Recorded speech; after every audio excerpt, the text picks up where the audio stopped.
26 আসছে, বাকযুদ্ধ তুঙ্গে উঠছে, একজন আরেকজনের দিকে ছুড়ে দিচ্ছেন প্রশ্নবাণ।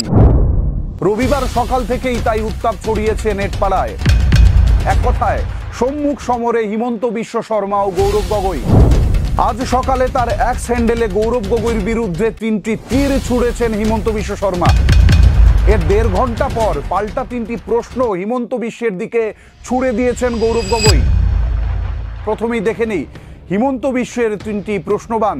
কংগ্রেস সাংসদের উদ্দেশ্যে মুখ্যমন্ত্রীর 1 নম্বর প্রশ্ন, আপনি কি 15 দিনের জন্য পাকিস্তান গিয়েছিলেন? যদি গিয়ে থাকেন তাহলে কি কারণে আপনার ওই সফর তা ব্যাখ্যা করতে পারবেন কি?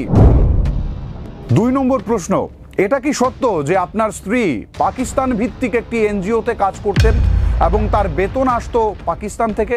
আমি এটা জানতে পারি কি ভারতে কর্মরত কোনো কর্মীর বেতন পাকিস্তান থেকে কেন আসতো? 3য় প্রশ্ন, গৌরব গগৈর স্ত্রী ও 2 সন্তান কোন দেশের নাগরিক? তারা কি ভারতের নাগরিক নাকি অন্য কোনো দেশের? এরপরই পাল্টা প্রশ্নবাণ ছুড়েছেন গৌরব গগৈ। প্রশ্ন নম্বর 1, আমিও আমার স্ত্রী একটি শত্রু রাষ্ট্রের এজেন্ট। আপনি এই যে অভিযোগটি তুলেছেন সেটি প্রমাণ করতে না পারলে কি মুখ্যমন্ত্রীর পদ থেকে ইস্তফা দেবেন? প্রশ্ন নম্বর 2, আপনার সন্তান ও স্ত্রী সম্পর্কে যদি প্রশ্ন তোলা হয় তাহলে সেটা নেবেন তো? প্রশ্ন নম্বর 3, অসমের পাহাড়গুলোকে ধ্বংস করে ফেলছে যেসব কয়লা মাফিয়া, তাদের বিরুদ্ধে আপনার পুলিশ ব্যবস্থা নেবে তো?